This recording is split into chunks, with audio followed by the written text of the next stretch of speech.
he buscado y entonces hay unos estudios hechos referidos al Reino Unido, ¿no? Y hablando de lo del lenguaje. Y entonces ese informe hablaba de que a veces se utilizaba para poner en la migración, ¿no?, la palabra ilegal o la palabra europeo, ¿no? O sea, inmigrante ilegal o inmigrante europeo, es decir, en el sentido de los que venían de Europa. Y entonces el tipo de problema que se detecta, han hecho un estudio de los medios británicos, ¿no?, concretamente con los medios, el problema variaba según se usaba un concepto u otro en la respuesta de los encuestados, ¿no?, y de los artículos estudiados. Cuando se trataba de que se pusiera el adjetivo de inmigrante europeo, el 39% de los artículos veían el problema en su número, en que eran muchos, ¿no?, y en que el ritmo, ¿no?, que se aceleraba de entrada, que era mentira además, ¿no?, porque luego hay otros datos, pero bueno, esto ya no me voy a alargar, en los años que más llegaron no se usó el tema de la inmigración y entonces se empezó a usar en la época pre-Brexit, falseando evidentemente porque entraban muchos más antes que en esa época pre-Brexit y sin embargo fue un elemento clave a la hora de la votación del Brexit, ¿no? Entonces, el 39%, ya te digo, veía el problema en el número y en cambio cada vez que se aplicaba el adjetivo de inmigrante ilegal, solo el 20% veía el problema en el número y en cambio el 41% de los que eran preguntados con el adjetivo ilegal lo vinculaba a delincuencia e inseguridad. Claro, es el poder de las palabras que hablábamos, ¿no? Es tan importante. O sea que, claro. Muy buenos datos. Bueno, bienvenidos, welcome. Nick, Aida, Ángel. Bueno, de nuevo no voy a hacer presentaciones, cualquiera puede encontrar información, algunas verdades y algunas mentiras sobre sus vidas en Internet. Y es un enorme placer teneros aquí y hablar de cómo los corresponsales cubren y cubrimos. Yo ya no sé si lo soy, pero bueno, he sido corresponsal muchos años. Y bueno, empezaría contándoos que Nick ha cubierto Colombia, Venezuela, México y se ha encontrado con muchas historias de migraciones, ¿no? En el caso de Aida ocurre lo mismo, ¿no? Ahora está en el norte de África, vive en Marruecos y también está en lo que se dice el foco de la migración, ¿no? Y Ángel es muy interesante porque ha estado en los dos lados, le pasa un poco como a mí, ¿no? Que como reportero ha cubierto migraciones, los dos coincidimos en Asia. Y es verdad que luego los dos hemos ocupado responsabilidades editoriales y hemos tenido que decidir qué poníamos en nuestros diarios, ¿no? Entonces, bueno, yo creo que los tres tienen muchísima experiencia y sumado a Rosa María, pues tenemos el Dream Team para hablar de lo que... No, pero yo me voy a callar, que he hablado mucho. Entonces, bueno, voy a empezar por Ángel por confianza, ¿no? Porque nos conocemos hace muchos años, ¿no? Y también porque yo creo que puede darnos una perspectiva migratoria muy interesante que los dos vivimos, ¿no? Y fue el caso de China, como un país que tiene 40 millones de migrantes en 130 países y que durante, por lo menos en los primeros años que yo cubrí China, seguía, muchísima gente desde China jugándose la vida por salir del país. Vimos una evolución con los años y de repente nos dimos cuenta, yo recuerdo estar en una zona en la costa este en la cual de repente los traficantes de personas se habían quedado sin trabajo, porque la población china había dejado de emigrar o lo hacía ya con muchas más oportunidades. Sí. Y esos inmigrantes chinos pasaron de ser rechazados a ser bienvenidos porque traían mucho dinero, ¿no? Claro, es un poco la reflexión que hacías tú antes. Pasaron de ser percibidos como migrantes a ser percibidos como expats. Y esto pasa mucho en África, por ejemplo. El otro día vi unas imágenes que colgaba Xavier Aldecoa que creo que lo conocemos todos, en la que decía que había llegado a, no recuerdo qué ciudad, creo que era el Congo, el país, pero no recuerdo en qué ciudad o qué pueblo. Es un sitio por el que había pasado hacía años y la gente cuando lo veía, hacía 10 años, la última vez que fue, pensaba que era un americano, por lo menos un occidental, un francés, y la última vez que había estado le decían ni hao y le saludaban en chino, porque se pensaban que era, como era extranjero y era blanco, se pensaban que era chino. Y esto, obviamente, en el caso de China, hemos visto cómo han pasado de ser un país emisor de migración a un país incluso receptor, aunque siempre lo han sido en algunas zonas fronterizas, y tienen muchos problemas en algunas zonas fronterizas y también tienen muchas reticencias. Es uno de las sociedades en general, que yo creo que de esto se habla poco, pero son sociedades, las sociedades asiáticas, que son bastante reacias a recibir inmigración, y hay casos como, por ejemplo, el japonés, que es sorprendente. Es un país que tiene un problema demográfico enorme y que ha decidido blindarse a la inmigración, cerrar las fronteras y no aceptar migrantes. El caso de Japón, y si me permites hago este salto, que es como mi pedrada con el tema de la migración. Yo tengo una pedrada sobre cómo se cubre la inmigración en general, pero en particular en España. Y me viene al caso el tema japonés, porque yo creo que está aplastado la cobertura migratoria entre los enfoques humanitarios y los enfoques identitarios, los enfoques del drama humano y los enfoques sobre cómo las sociedades pues genera fricciones en algunos puntos del hecho de que haya una convivencia entre distintas culturas. Y está aplastado entre dos realidades, que son dos realidades y que son importantes, pero no dejan ver todo lo demás. Y para mí lo que no dejan ver es quizá lo más importante, que es que aparte de que la migración es un proceso que a lo largo de la historia se ha producido constantemente, y desde que el mundo es mundo se ha movido la gente y ha ido cambiando de continente, de país, es que las sociedades occidentales, sobre todo, no son sostenibles. De hecho, en España hace ya mucho que el crecimiento de población activa solo viene por la migración. Si no fuera por la migración estaríamos decreciendo desde hace ya bastante tiempo, que es lo que le está ocurriendo a Japón, y las perspectivas, por muchos migrantes que sigan llegando, van a ser demográficas, son terribles. Va a ir cayendo la población en los países, la mayoría de los países. Esto está muy relacionado con lo que hablábamos antes de exponer en los medios los beneficios de la inmigración. En algunos casos incluso la necesidad de recibir esa migración para sostener las economías de países desarrollados. Y hay cientos de indicadores. Hay indicadores, por ejemplo, que te dicen que que es verdad que puedes decir que es antes el huevo o la gallina, pero vaya, la mayoría, o sea, las zonas más prósperas, donde más rápido crece el PIB, son zonas de alta inmigración. ¿Es un círculo virtuoso? No. Significa que esa región necesita trabajo, por lo cual viene más gente y con lo cual la región le va cada vez mejor, pero son círculos virtuosos que se van formando en zonas donde llegan migrantes. Y ese enfoque es muy raro encontrárselo en los medios de comunicación. El enfoque demográfico, el enfoque de decir, no es que tengamos que ser compasivos con gente que está en problemas, que también, obviamente, sino que es beneficioso para nuestra economía y para nuestro país el hecho de que llegue gente de otros sitios que aportan.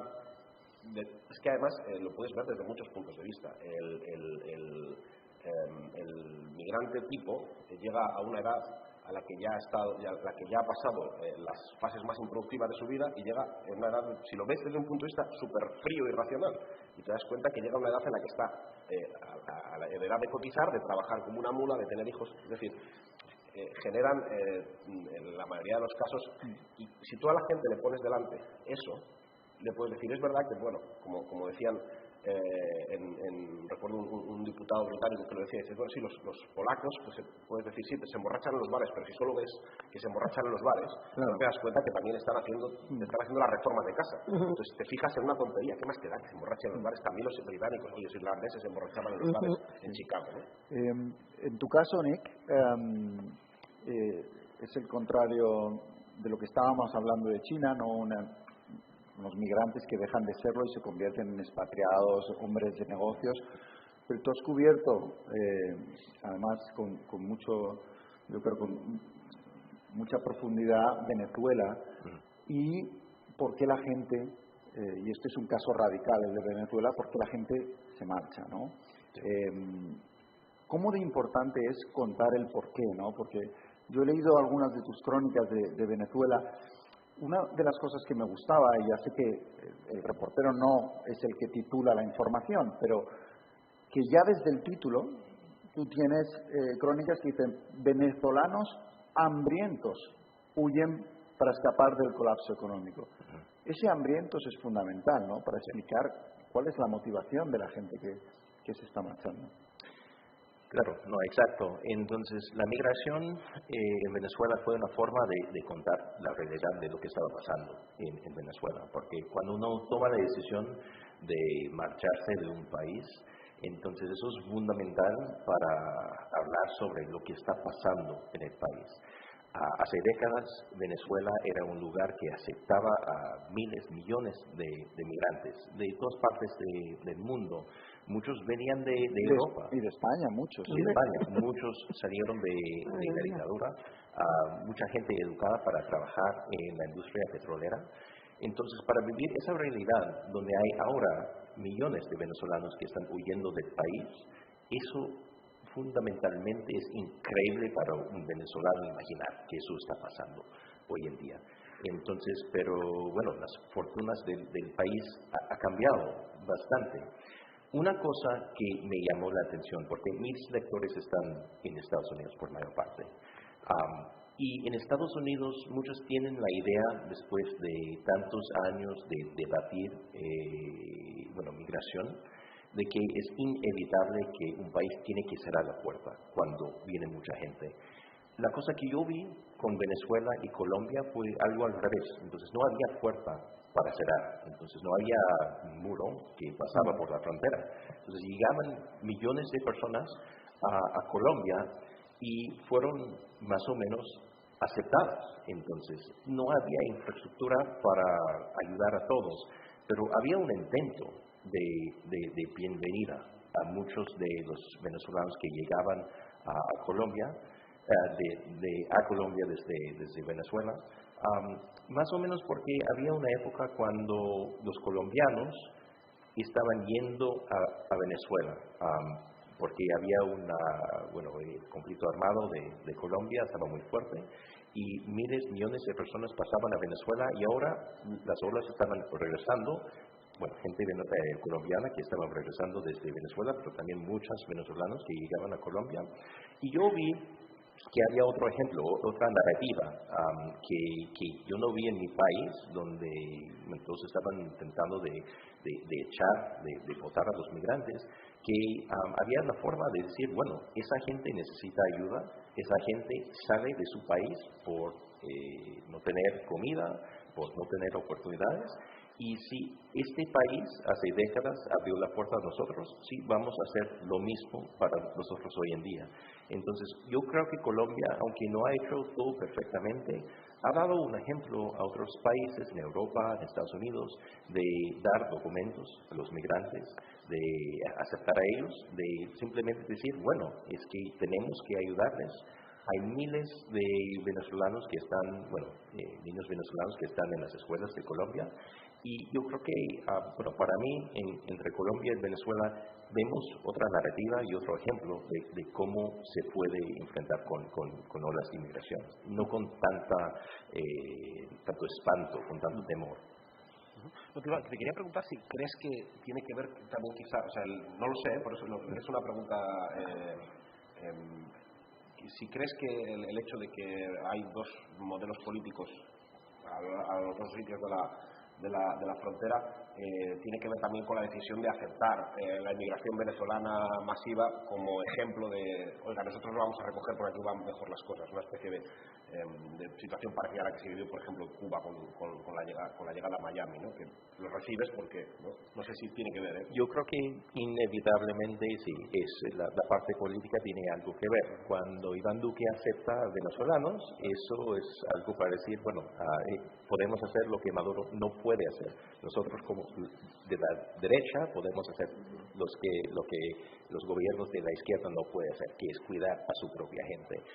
Sí, eso forma parte de la dinámica. Yo creo que también como Colombia y Venezuela comparten, bueno, tanta historia culturalmente, son muy similares, también hablan el mismo idioma. No hay tantos choques entre, bueno, la cultura venezolana y la cultura colombiana. Pero sí, y la parte política siempre es una dinámica que tiene que ver con sus decisiones. Esto que mencionas de similitudes en la cultura, ¿cómo ha beneficiado la integración de esos venezolanos en Colombia? ¿Se integran bien cuando llegan? Bueno, sí, más que, bueno, yo culturalmente, bueno, hablan el mismo idioma, son católicos, entonces los choques que ves, por ejemplo, en España, cuando la derecha está criticando a las llegadas de los marroquíes, eso no existe entre Colombia y Venezuela. Entonces es mucho más fácil, pero no es para decir que todo es perfecto cuando un venezolano llega a Colombia, porque simplemente el venezolano que llega necesita un trabajo. Entonces, y eso no se resuelva con idioma ni, bueno, cultura compartida. Ahora que mencionas Marruecos, es una buena ocasión para traer a Aida Alami, que, bueno, está, como he dicho antes, vive en Marruecos y cubre la migración. Una de las cosas interesantes de tu trabajo, a mí me parece, es que haces una cosa que antes hemos mencionado, y mencionaba Íñigo, y es no conformarte solo con contar, digamos, esa marcha, sino contar también, una vez que están en su destino, qué ha pasado con ellos, ¿no? Por ejemplo, una de tus historias sobre cuál es la situación de esos migrantes que vienen a recoger la fresa a España, ¿no? ¿Cómo de importante es para ti contar esa otra parte también? No solo desde lo que es la salida, sino contar qué pasa después con esa gente que ha cambiado completamente de país. Sorry, can you repeat the question? Yeah. There was The translation is... No. We are lost in translation, no? Like we in the are. movie, yeah. Okay, so in your work, yeah. I think, of course, you tell the story of those who migrate, but also you have a lot of stories telling what happens to those migrants once they settle in a different country, and what is the plight, and what is the difficulties and the struggles they go through. And I was wondering how important it is for you to tell also that part of the story. So you're talking about the migrants, for example, in Huelva? Yeah, I was talking about the strawberry farms yeah. and following up on what happens to them once they are in that country. So the Huelva story is one I've been following for years. Sorry, I'm going to translate you. Okay. No. Okay. I've been following this story for years. Academics were paying close attention to it. And in Morocco, it was always told to the public as we're recruiting women from the poorest of Morocco, we're giving them the opportunity to go to Spain, work for 2-3 months, and then they have enough to work all year. If you look at TV in Morocco, they show them how they fix their houses and they get money for the whole family and so on. But the reality is pretty grim. Scholars, as I said, have been documenting this for years, the sexual harassment, the exploitation. And when I finally decided and was able to do the story is when these 10 women escaped a farm. Sorry, just 1 second. I'm going to sit next to you okay. so I can listen. Okay. If you don't mind. ¿Quieres que me cambie? ¿No? Okay. No, pobre. Ostras, no. Okay. Do we want to start over? Yeah, please. Okay. Siéntate. Es que si me muevo yo... Oye, si alguien más quiere subir, aquí ya hacemos sitio para todo el mundo. So yeah, so I've cared about the story for many years. Scholars have been writing about it and so on. As I said earlier, on Moroccan TV, it's always been told to the public as this amazing story of circular migration. So they come here for 2-3 months, they come back to Morocco with money, they can fix their houses and give money to the family and so on.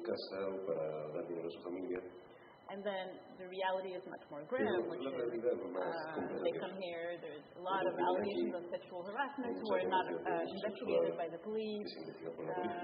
The work conditions are terrible. They work too many hours, no bathroom breaks. Sometimes they're not paid. They consider that they didn't work enough and things like that. Of course, not all the farms are like that, but it's a large problem. So when I did the story is when 10 women escaped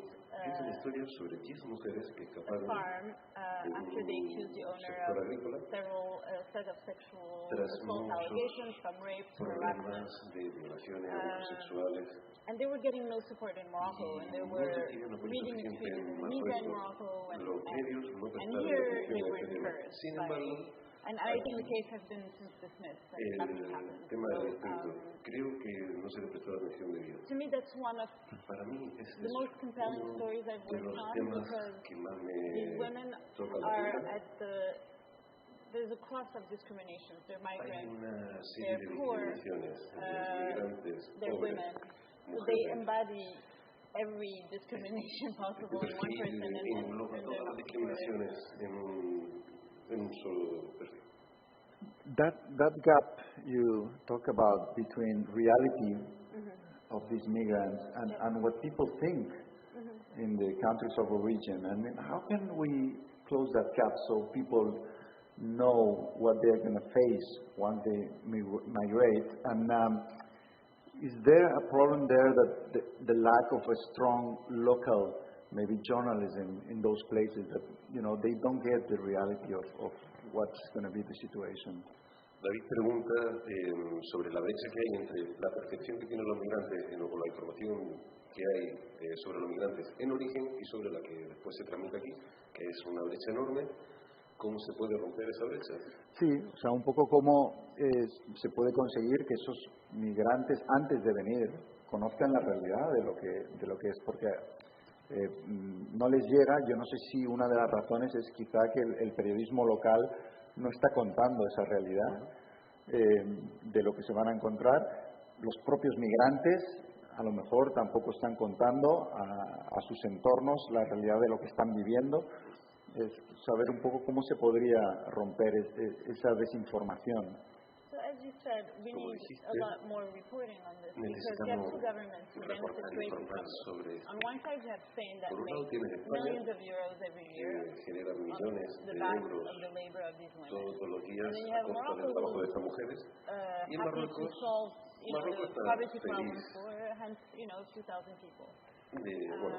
And speaking to a lot of women, I featured some in my story, but I spoke to dozens of women. And what happened? A lot of them tell me the second we arrived in Spain, we wish we had drowned at sea, just because of the conditions they face the second they get there. But then, when they come back home, they have too much shame to say what happened, so they don't share their story. And the reason the women 2 years ago got so much attention, they were the first women who were ready to put on the record on this. Because when you go in Morocco to all these villages where these women are from, they're too ashamed. They don't want to talk to their family. 20 seconds back. Sorry. No. The reason why those women were feeling shame. Which part? At the end you said the women, they felt shame. Yeah, they feel shame, so they come back to Morocco. Vuelven a Marruecos. They feel shame. They were mistreated. They were sexually harassed, sometimes assaulted.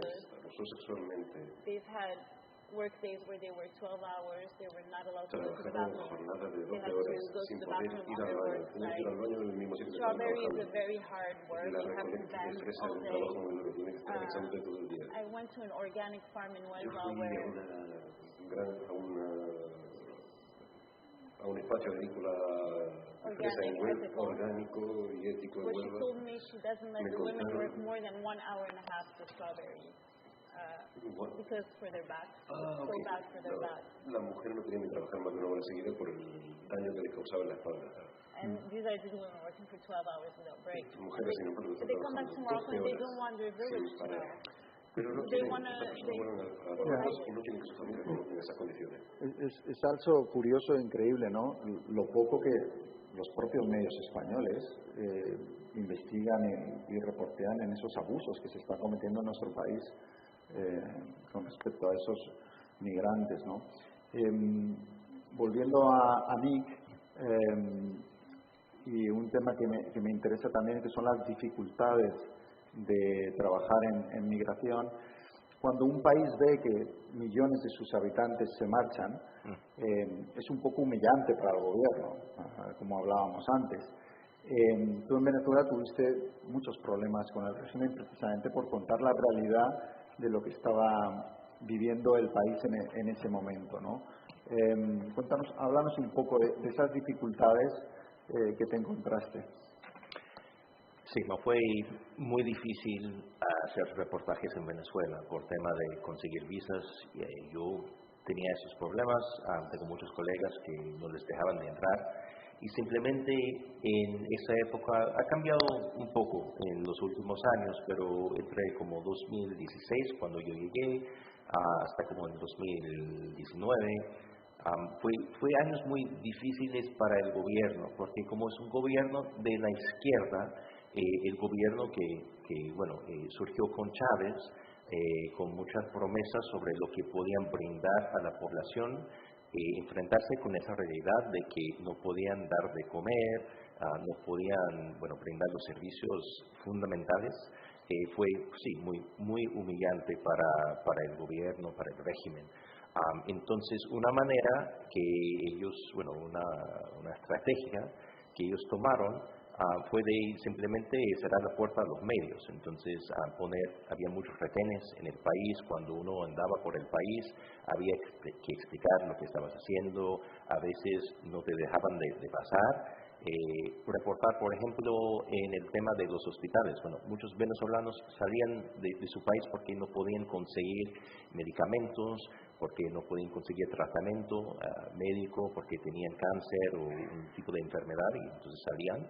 Pero para los reporteros fue prohibido entrar los hospitales entonces del país para hablar con los doctores. Aunque los doctores sí querían hablar, no podían entrar para tomar fotos. Entonces, una cosa que yo tenía que hacer con mi colega Meredith Kohut, que era la fotoperiodista con quien trabajaba por varios años, fue intentar de entrar a hospitales con congresistas, con otros doctores, para pasar esos retenes que habían hecho para que nosotros no podían ver. Entonces, lo que ves es que cuando hay una crisis, a un punto que el gobierno intenta de cerrar para cambiar la realidad, es el punto de vista de los medios. En Venezuela, como los medios nacionales no tenían los recursos de antes, era muy difícil para ellos cubrir lugares que estaban muy fuera de Caracas. Entonces, como corresponsales del extranjero, lo que intentamos de hacer fue de cubrir lugares que estaban muy lejos, porque allí sí podían ver la realidad y cosas que no estaban pasando en la capital. Pero la verdad, como me preguntaste, es que, simplemente para un periodista trabajar en un país que está intentando de cerrar la puerta y de cubrir tus ojos, cuando tú no puedes ver, es que ven que tienen un punto clave para nosotros cuando hacen restricciones en el acceso. Eso fue, verdaderamente un reto para todos nosotros que estamos trabajando allá. Voy a Ángel, Rosa María, tú en todo caso, aunque no te esté preguntando, lánzate en el momento que quieras a comentar lo que quieras. Ángel, ibas a decir algo. Sí, respecto a lo que estáis hablando, hay una cosa que a mí me ha resultado siempre muy curiosa del éxodo venezolano, que yo creo que es uno de los mayores que ha habido fuera de tiempos de guerra, si no el mayor. No recuerdo la estadística de memoria, pero creo que es uno de los de los más grandes que ha habido, desde luego en los últimos años. Y hay una cosa llamativa que ves en las ciudades españolas, y ahí donde se va la diáspora venezolana, que no pasa con otras diásporas, que es que hay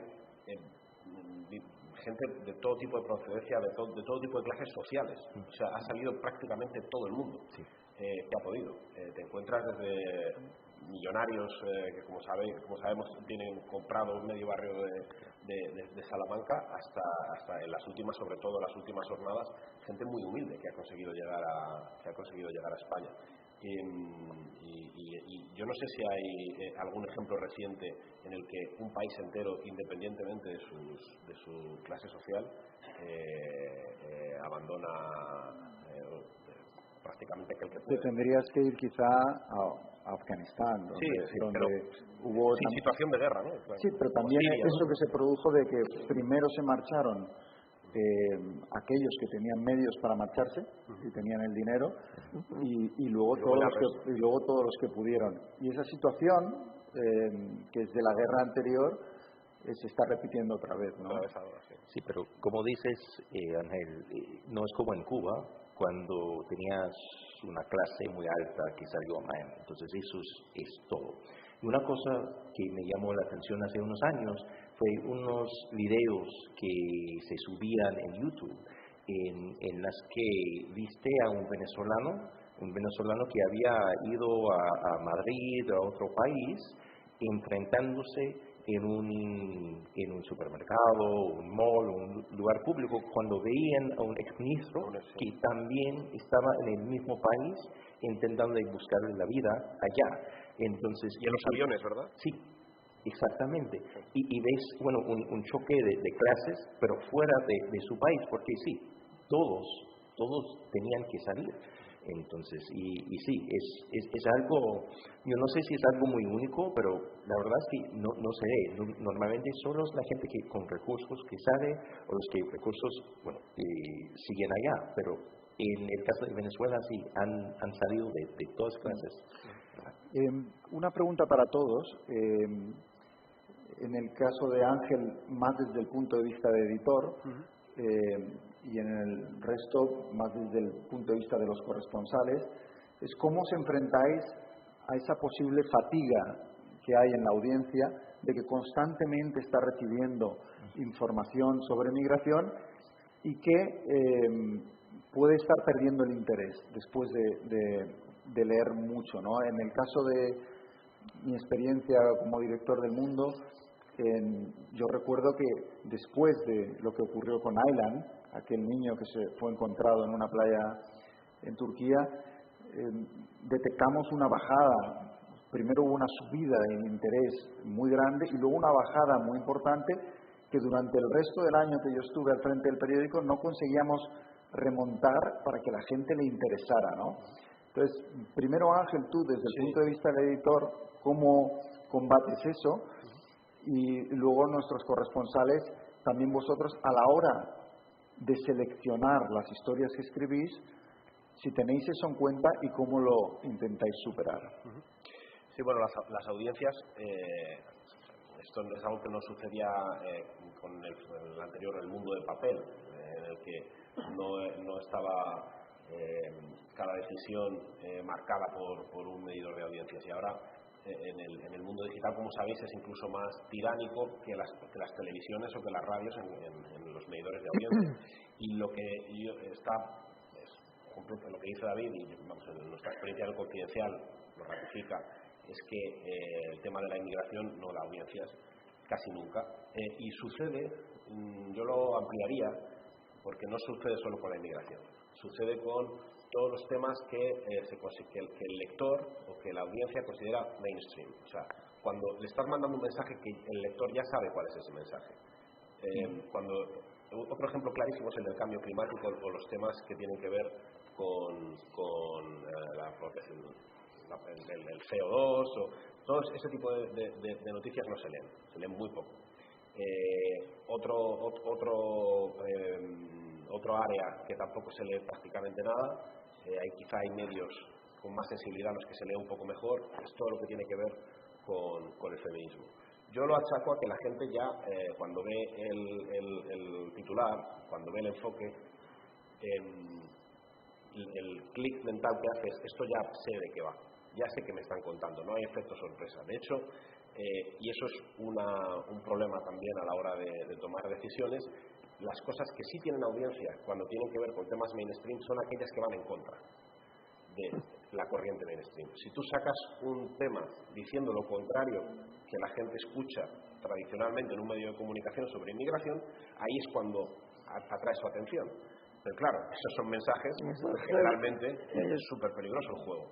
Es perverso porque la audiencia lo que te está premiando es ir en contra. Tú entrevistas a alguien que hoy niega el cambio climático y vas a tener un montón de clics. Y lo vas a encontrar, siempre hay alguien que niega todo. Eso es un problema. Yo creo que como no nos podemos abstraer a los datos de audiencia, porque hay ciertas cosas que, digo, no podemos abstraer el conjunto del periódico a los datos de audiencia, sí que hay ciertas cosas que hay que contar sí o sí. Esta conversación la hemos tenido hace 2 días en el periódico con el tema de Polonia, de la frontera polaca. No se leen los temas de la frontera polaca. Excepto, creo, no lo sé porque no he visto los datos, pero cuando mandas un reportero allí, como hizo El Mundo, creo que era Javier Espinosa el que estaba por allí, estoy seguro que esas crónicas se han leído más. Bueno, eso es muy importante lo que estás diciendo, porque, claro, cuando tú dices la gente ya se espera lo que va a leer, claro, si tú haces el esfuerzo económico y la apuesta periodística de enviar a gente ahí, ese periodista sí va a sacar algo diferente que puede conseguir captar la atención.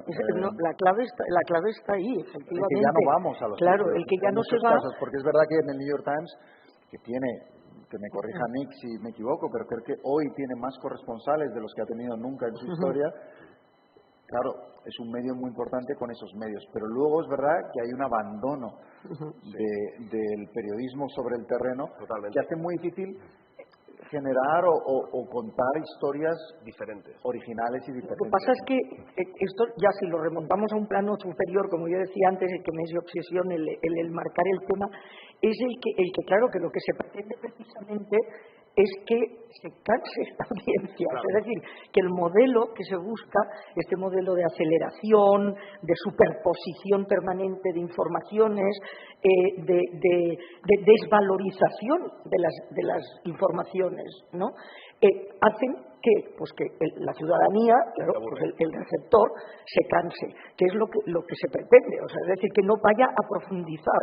Entonces, claro, la cuestión está, bueno, hubo un informe hace ya bastantes años, que es terrible, o sea, pone los pelos de punta, del síndrome de la piedad cansada, ¿no? Porque efectivamente la causa ¿dónde está? En que se informa demasiado por la emoción. Exacto.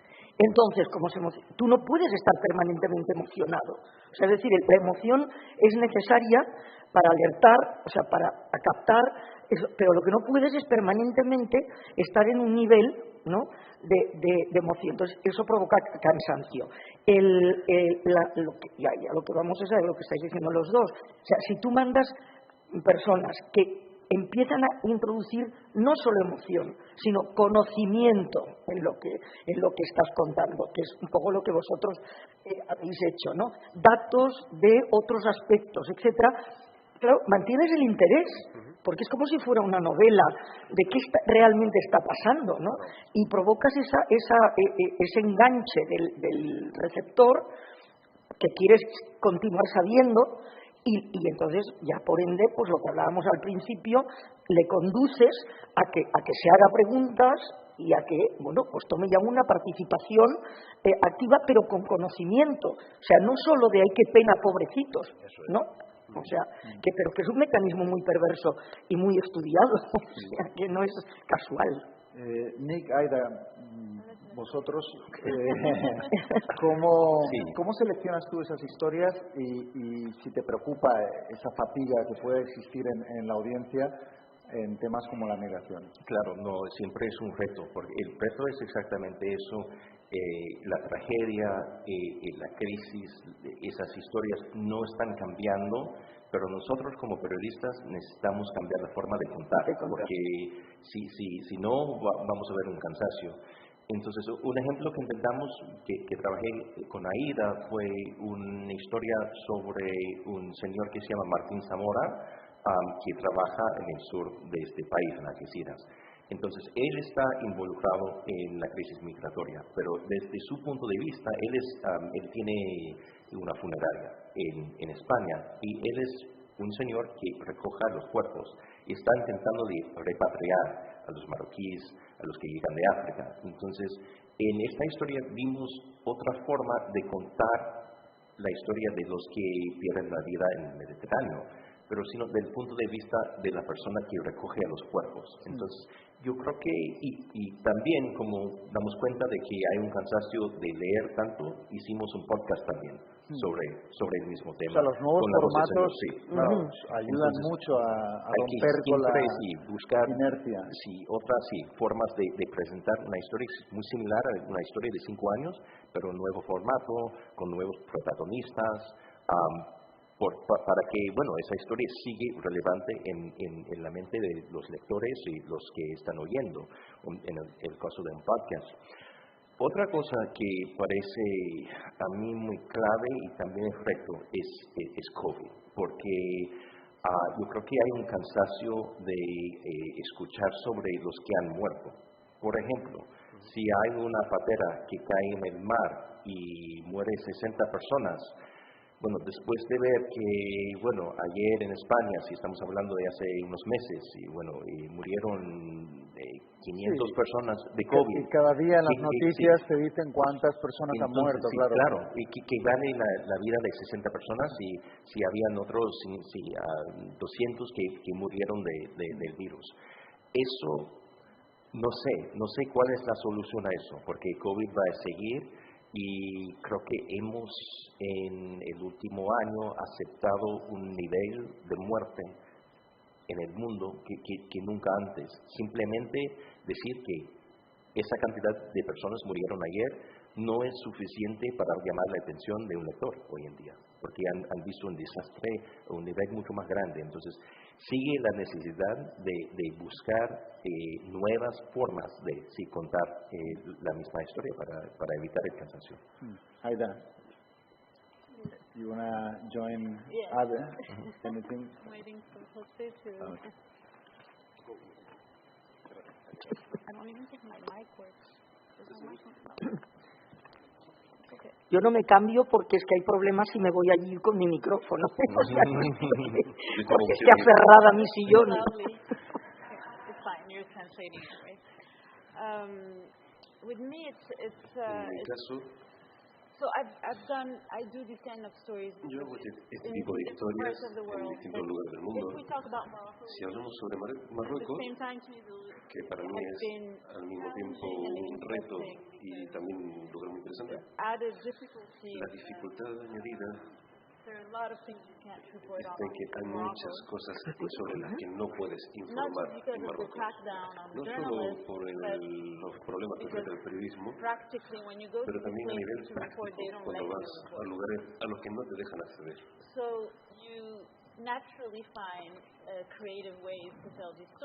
Por eso, al final, de una forma medio natural,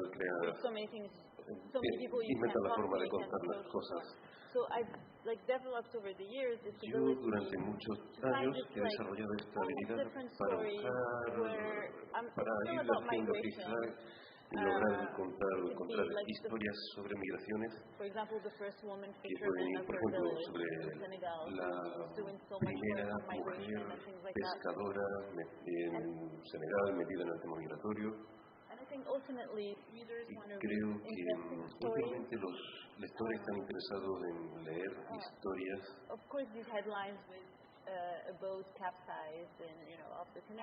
Por supuesto que las historias como las personas que llegan en barca a Canarias, etcétera.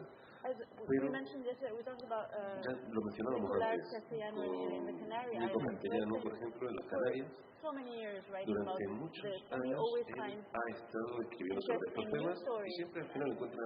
and usually he's really focused on the human side of the story. Exactly. And like he did the story some months ago about this woman who put flowers on the graveyards of sobre una anonymous mujer graves. And can you repeat this? Which I said he did a story on a woman who once a week hizo una historia sobre una mujer que una vez a la semana pone flores on the graves of migrants en las tumbas de los migrantes anónimos que no tienen nombre. And it's a beautiful story. Es una historia bonita. And I think it's Creo que es posible mantener el interés de la gente en este tema de las migraciones simplemente siendo más creativos y no solo informando o reportando sobre criminalidad y sobre los problemas, que es sobre lo que muchas veces se habla, bueno, migraciones.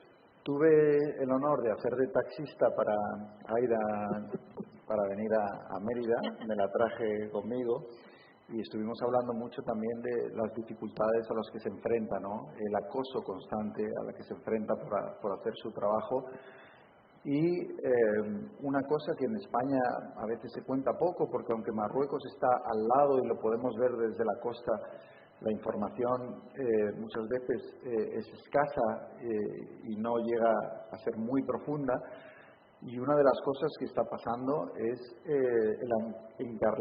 cómo están metiendo en prisión a aquellos que intentan hacer su trabajo en Marruecos, ¿no? Y me gustaría que aprovecháramos esta ocasión para recordar que incluso algunos amigos tuyos muy cercanos están hoy en prisión en Marruecos, precisamente por eso, por contar la verdad.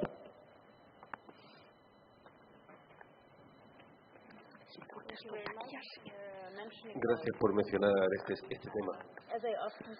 Como dicen a menudo, me preguntan a menudo en lugares públicos, en ciudades tan bonitas como esta, en lugares cómodos, con periodistas brillantes, pero sí sentimos esa soledad en Marruecos. Este es un tema que no recibe la atención que debería. Los medios locales están están bajo ataque, están siendo acosados. Todo el mundo piensa que estos periodistas detenidos han hecho cosas terribles como abusos sexuales, espiar para el enemigo, blanquear capitales. Y cuando van a juicio, prácticamente nadie cubre estos juicios. Realmente no tienen una oportunidad para defenderse a sí mismos. Y ellos han hecho un trabajo informativo increíble. Y una forma de apoyarles es prestar atención a su trabajo, a sus investigaciones, a lo que han hecho en el pasado. Free environment would be winning awards, would be writing books and famous for the quality of their work. Reconocer a estos periodistas por el trabajo que han hecho, por las circunstancias casi bélicas en las que han tenido que escribir sus reportajes, sus libros. And they're in solitary confinement. Ellos están aislados, encarcelados, maybe a very long time. Y lo van a estar por quizá mucho tiempo. Esto es muy importante porque normalmente los corresponsales o los que hemos sido corresponsales tenemos el privilegio de ir a los sitios y marcharnos cuando queremos. Rara vez, es verdad que en las guerras te pueden matar, pero en muchos otros países la consecuencia de hacer tu trabajo normalmente puede ser que te expulsen, no conseguir un visado. Pero en lugares como Marruecos tenemos muchos periodistas locales que están en el absoluto olvido, que nadie les presta ninguna atención y que han sido mucho más valientes de lo que podamos ser ninguno de nosotros, porque, como decían, nuestras consecuencias que nosotros pagamos los extranjeros cuando vamos a ese país son mucho menores. Entonces, muchas gracias, Aida, por recordar